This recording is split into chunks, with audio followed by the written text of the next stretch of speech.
Olá, queridos! Estamos de volta com mais uma devocional para o Aviva Rio. E eu quero compartilhar com você uma palavra muito especial que fala sobre unidade, porque não existe avivamento sem unidade. Como eu já falei em um vídeo anterior, nós não precisamos ser uniformes, mas nós precisamos ser unidos. Então eu gostaria de meditar com você um pouquinho lá no Evangelho de Lucas, no capítulo 10, a partir do versículo 30. Só que antes da gente ler esses versículos, eu quero contar o que aconteceu um pouquinho antes desses versículos. Um certo homem, estudioso da lei, chegou até Jesus e perguntou para Jesus: Jesus, o que eu preciso fazer para herdar a vida eterna? E Jesus olhou para ele e falou: olha, ama a Deus sobre todas as coisas e ao teu próximo como a ti mesmo. E esse homem, tão entendido da lei, perguntou para Jesus: Jesus, quem é o meu próximo? E aí Jesus, em forma de uma parábola, que é a parábola do samaritano, começou a dizer para esse homem quem era o próximo dele. E aí eu quero ler com você a partir do versículo 30. Diz assim: Jesus prosseguiu dizendo: certo homem descia de Jerusalém para Jericó e veio a cair em mãos de salteadores, os quais, depois de tudo lhe roubarem e lhe causarem muitos ferimentos, retiraram-se, deixando-o semi-morto. Casualmente descia um sacerdote por aquele mesmo caminho e, vendo-o, passou de largo. Semelhantemente, um levita descia por aquele lugar e, vendo-o, também passou de largo. Certo samaritano, que seguia o seu caminho, passou-lhe perto e, vendo-o, compadeceu-se dele. E, chegando-se, pensou-lhe os ferimentos, aplicando-lhe óleo e vinho, e, colocando-o sobre o seu próprio animal, levou-o para uma hospedaria e tratou dele. No dia seguinte, tirou 2 denários e o entregou ao hospedeiro, dizendo: cuida deste homem, e se alguma coisa gastares a mais, eu te darei quando voltar. Qual destes 3 te parece ter sido próximo do homem que caiu nas mãos dos salteadores? Respondeu-lhe o intérprete da lei: o que usou de misericórdia para com ele. Então lhe disse Jesus: vai e procede tu de igual modo. Gente, essa parábola é tremenda. É simplesmente tremenda e emocionante. Porque aquele homem tinha dúvidas de quem era o próximo dele. E Jesus começou, através dessa parábola, a explicar para ele o que é amar o próximo como a si mesmo. Amar o próximo como a si mesmo é fazer ao outro o que você gostaria que fosse feito a você. Toda vez que a gente fere alguém, toda vez que a gente entristece alguém, magoa alguém, a gente está pensando de forma egoísta. Porque se toda vez que dentro dos nossos relacionamentos nós usássemos de sabedoria, a sabedoria do Espírito Santo, e olhássemos para a situação e pensássemos como eu reagiria se isso fosse feito comigo, então eu não vou fazer com aquela pessoa. Seria tudo muito mais fácil, não é mesmo? E Jesus vem nos ensinando isso. E dentro desse tema, unidade, que é um tema fundamental dentro daquilo que nós vamos realizar no sábado, dia 23,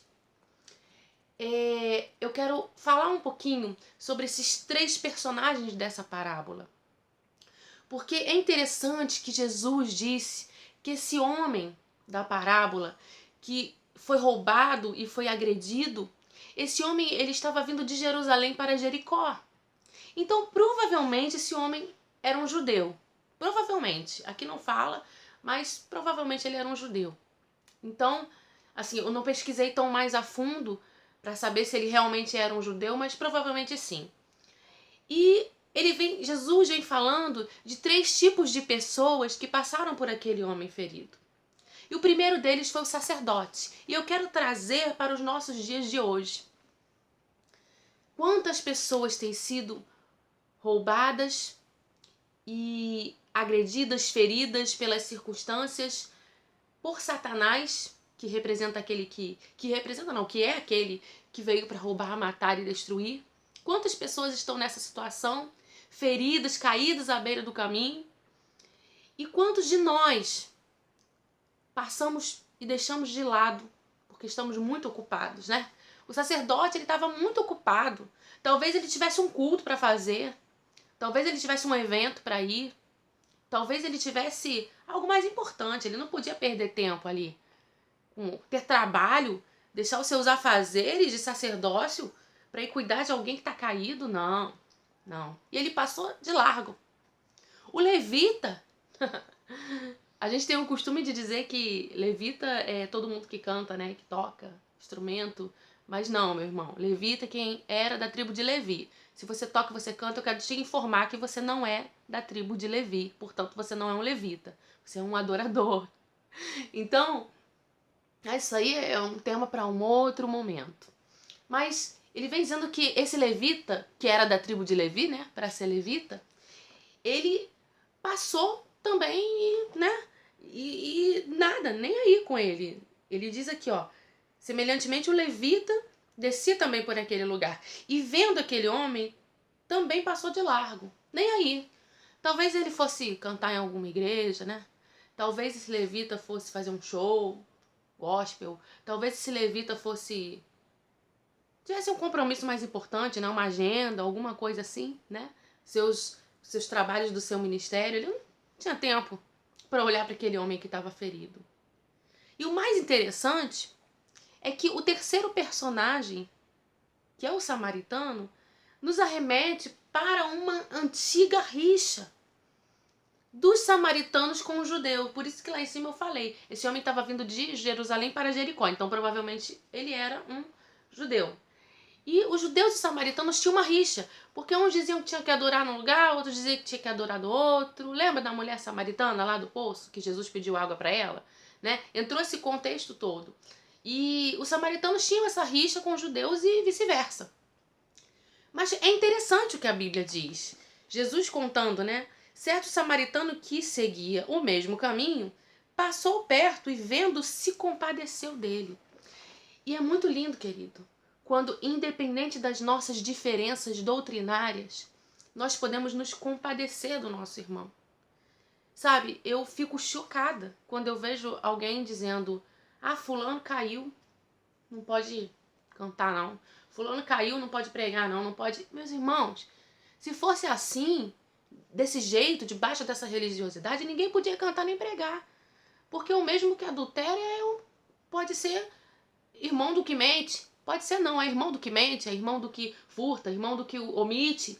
E para Deus não tem pecadinho nem pecadão, existem pecados de áreas diferentes. Então, o adultério é um pecado da área sexual, a fornicação é um pecado da área sexual, mas a mentira é um pecado da língua. A fofoca é um pecado da língua. E é um pecado do mesmo jeito. Então, se fosse assim, de forma tão religiosa, ninguém poderia nem subir no púlpito. Mas a graça nos permite isso. Nós precisamos aprender a olhar com graça para o nosso irmão. Porque só haverá unidade quando a gente olhar com graça. Lógico, olhar com graça não significa você aceitar tudo. Mas significa você entender. Existem coisas que acontecem que há razões para aquilo, né? Mas tudo na vida que acontece, há razões para aquilo ter acontecido. Há razões espirituais, há circunstâncias da vida que não foram bem administradas. E nós não podemos olhar para o outro e simplesmente excluir o outro porque caiu, porque pecou. Visto que se houver, né, um arrependimento, o próprio Jesus, diante daquela mulher adúltera, né, os religiosos estavam prontos com as pedras nas mãos e Jesus simplesmente só abaixou na areia e começou a escrever. Entendeu? O que Jesus estava querendo dizer com isso? Olha, meus queridos religiosos, ela é adúltera, mas vocês... Jesus conhece o coração. Então, meus irmãos, é tempo de parar com essa bobeira, com essa religiosidade. Precisamos amar o nosso irmão. acolheu o nosso irmão. Está ferido, foi roubado por Satanás, foi enganado, foi ludibriado, está semi-morto, você não vai terminar de matar. Você vai pegar, como esse samaritano fez. Ah, mas eu tenho diferença com ele. Irmão, se todo mundo fosse igual, ia ser tão sem graça. Se todo mundo fosse igual a Michele Pires, ia ser tudo tão sem graça. Então, assim, nós precisamos aprender a conviver com as nossas diferenças. Impondo limites, dando limites às pessoas, dizendo o que você gosta, o que você não gosta. Olha, só até aqui, chegou. Mas caminhando em unidade, amando o nosso próximo. E o samaritano, apesar de haver ali uma rixa, esse samaritano não somente cuidou das feridas. Sabe, o texto fala que ele colocou, olha aqui, aplicou óleo e vinho sobre as feridas. Meu irmão, deixa eu te falar uma coisa, querido. Eu fico assim alterada porque eu fico indignada, sabe? Eu preciso falar isso. Deixa eu te dizer uma coisa. O óleo representa a unção. O vinho representa a alegria. Quando você encontra, meu querido, alguém ferido, alguém caído à beira do caminho, seja por que motivo for, e você, com unção, derrama o teu óleo sobre aquela vida, derrama alegria sobre aquela vida, querido, pode haver uma restauração e haverá uma restauração tão tremenda. Então, por que passar de largo? Por que deixar para lá aquilo que realmente tem importância? Aquele homem aplicou a unção que Deus tinha dado para ele. Deu alegria. E não somente isso. Ele não ia fazer isso e deixar o homem lá, né? O outro lá, caído. Não, eu já curei sua ferida, agora você se vira. Não. Quem faz um bem, querido, tem que fazer o bem completo. Não faz nada pela metade, não. Faz direito, faz como Deus mandou você fazer. Sabe? Como Jesus tem te ensinado. O texto diz aqui, ó. Colocou o samaritano, né? Colocou sobre o seu próprio animal e levou para uma hospedaria e tratou dele. Ele levou o cara ferido, depois de cuidar, ele ainda levou para ele ficar num lugar seguro. Ó, aqui ninguém vai te fazer mal. E falou pro dono da hospedaria. Se passar, deu um dinheiro lá, né? Pro dono, vamos supor, hoje seria uma pensão, né? Deu o dinheiro lá pro dono da hospedaria e falou, ó, se passar eu pago o resto, eu pago a dívida toda dele aqui, mas ele aqui tá seguro. Querido, Jesus pagou as nossas dívidas. Jesus sempre paga as nossas dívidas. Mas a minha pergunta para você é, que tipo de pessoa você tem sido? Que tipo de líder você tem sido? Você tem sido esse sacerdote que passou de largo? Porque está muito ocupado, tem que fazer o culto da sua igreja? Ou você é esse levita que está muito preocupado em divulgar o seu ministério? E eu não estou falando aqui contra ninguém, porque eu também canto, eu também gosto de música, eu também tenho ministério. Mas tem gente, meu irmão, que está mais preocupado em fazer suas atividades ministeriais, em gravar o seu CD, em fazer o seu ensaio. Eu não sei. Eu tenho visto... São coisas que eu vejo no meu cotidiano, por lidar com isso. Tem gente que está mais preocupada com isso. Tem gente que ainda bota Deus no meio disso. Tem gente que ainda diz que é Deus. Entendeu? Ainda diz que é Deus. Não, porque Deus mandou eu fazer assim. Meu irmão, você tem que parar tudo o que você estiver fazendo para atender o teu irmão, porque isso é evangelho. A música não vai te salvar, o teu sacerdócio não vai te salvar, o teu ministério não vai te salvar, porque você pode ganhar o mundo inteiro e ainda assim ir para o inferno. Mas o amor é maior do que tudo isso, querido. Se a tua música fere o teu irmão, eu te pergunto, o que isso representa para Deus? E aí eu deixo para você meditar com o Senhor. Se o teu sacerdócio fere o teu irmão, Não foi para isso que nós fomos chamados para amar. O samaritano não tinha sacerdócio, o samaritano não tinha ministério de louvor, de adoração, não era músico, não era nada. Era um simples samaritano, que ainda por cima ainda era meio... Tinha algumas divergências, mas tinha um coração diferente. Igreja, Deus nos chama a termos um coração diferente. Você pode ser sacerdote, você pode ser músico, você pode ser alguém que cuida das coisas do templo do Senhor. Mas o que realmente importa é que você e eu sejamos alguém diferente. Que usa a nossa unção para curar, o nosso vinho para curar. Alguém que pode ser chamado de bom samaritano. Alguém diferente a quem Deus vai encontrar no meio dessa geração. Essa geração que está tão ocupada com seus ministérios que não pode nem olhar para o lado. Essa geração que está tão ocupada em ser bem-sucedida que se esquece do seu próximo. Precisamos de unidade, igreja. Precisamos de unidade. Eu quero deixar essa palavra para você. Que você possa meditar profundamente nisso. E se você tem se colocado em posição de alguém que julga, eu te convido a sair desse lugar. E ir para uma posição de quem ama. E de quem entende que recebeu também um perdão tão grande. Tão grande. E que precisa passar isso adiante. Porque isso é o Evangelho, querido. Todas as outras coisas são ferramentas usadas para o Evangelho. Mas o verdadeiro Evangelho é esse.